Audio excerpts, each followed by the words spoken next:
Welcome to The Explainer. Look, today we're going to tear into a recent, honestly glaring market anomaly, one that violently exposes the hidden mechanical plumbing of modern finance. As risk analysts, we really have to look right past the daily headlines and dissect the structural fragility of our system. Because if you want to understand why markets act so irrationally these days, you've got to stop looking at fundamental narratives and start looking at systemic flows. So, picture this. On April 7th, former President Donald Trump announced a ceasefire with Iran on Truth Social. The very next morning, the markets absolutely ripped. We're talking over 400 names in the S&P 500 finishing green, 13 different stocks printing all-time highs, and oil prices just plummeting. Naturally, traditional financial media immediately slapped the relief rally label on it. The prevailing narrative was simple, almost touching, really. The markets were celebrating world peace. But from an institutional risk perspective, that explanation is deeply, deeply flawed. It wasn't a relief rally at all. It was a structural glitch.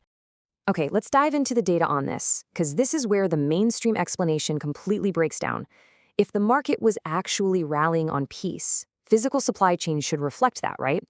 But AI maritime intelligence data from Windward showed a massive 96% drop in shipping activity through the Strait of Hormuz compared to the pre-war baseline. By midday of this massive rally, literally only 5 outbound carriers were detected moving through the strait. The peace narrative was physically false on the ground. So what actually moved the markets? To really understand the structural break of April 8th, we need to rewind a bit and walk through the chronological buildup of extreme bearish sentiment that set it up. Following joint U.S. and Israeli strikes on February 28th, the market entered its absolute worst 5-week losing streak in nearly 4 years. By the end of March, the S&P 500 was down almost 9%. We were seeing intense, fundamental fear gripping the street. The stage was perfectly set for a massive, mechanical reaction precisely because everyone was leaning so heavily in the exact same direction. And just how extreme was this fundamental fear? Well, commodity analyst Rory Johnston outlined a pretty terrifying scenario at the time. Analysts were actively modeling a complete detonation in the Middle East oil supply chain. There were incredibly credible fears of losing 15 million barrels a day of global demand. That kind of shock could have easily driven Brent crude to $250 or even $300 a barrel. As Johnston put it, recession is too light a term. We're talking depressionary.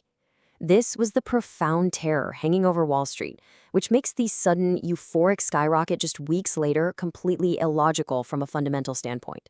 If we peek under the hood at the Goldman Sachs prime brokerage data, you can see exactly what was happening beneath the surface during this panic. Hedge funds were selling at the fastest pace in 13 years. Their gross leverage was sitting at over 300%, which is nearing an all-time high. And their short exposure to macro ETFs, things like the SPY and QQQ, hit the highest levels since the 2020 pandemic. The street wasn't just slightly bearish, it was aggressively short and heavily over-leveraged.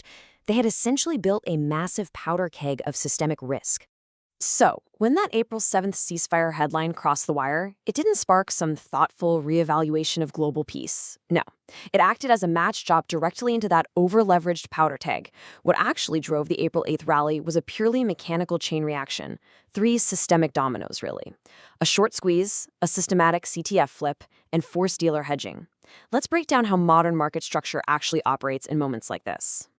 All right, Domino 1, the classic short squeeze. With record-high macro short exposure across the board, that slight headline-driven price bump forced over-leveraged funds to immediately take on massive risk. Brokers started issuing margin calls, forcing immediate closures, and that mechanical buyback squeezed prices even higher, triggering more margin calls and forcing a complete cascade of blind buying.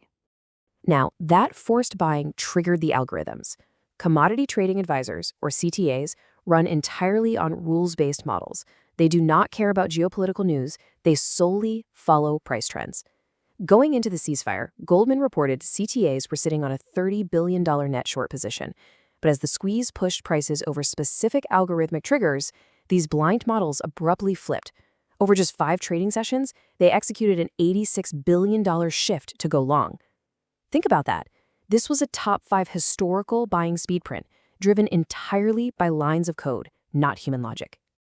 And this brilliantly illustrates our third domino, the options market. Going into this event, financial data platforms flagged that the market was in a negative gamma regime.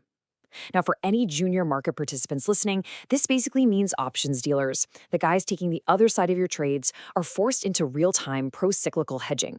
To keep their books delta neutral as the market rips higher, these dealers are mechanically forced to buy the underlying stock. So the price goes up, dealers have to buy more, the price goes up even more. It is a pure structural feedback loop that amplifies every single directional swing. When you zoom out from this April case study, a really stark reality emerges. That fundamental investing approach from your college finance textbooks, it's largely obsolete today. The old market was dominated by human portfolio managers, reading earnings reports, debating cash flow models, and making discretionary decisions on a company's valuation. The new market is completely different.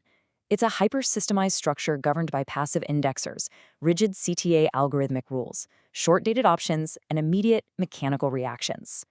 Let's just consider the sheer weight of this new structure for a second. Today, 63% of all U.S. stock funds are held by passive indexers. That is more than $13 trillion with a T of blind money that couldn't care less if a company just had a catastrophic quarter. It absolutely does not read earnings reports or debate multiples. It just buys on autopilot, blindly following the index. The total reduction in focus on actual company valuations is just staggering. And because passive funds are heavily market cap weighted, we're seeing immense concentration. The bigger a company gets, the more of it these blind passive funds are mathematically forced to buy.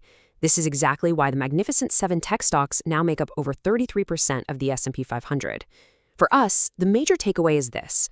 A massive, massive chunk of our stock market isn't receiving thoughtful capital allocation anymore. It's receiving capital purely by default. But what about the remaining active side of the street? Well, honestly, it operates exactly like a machine today, too.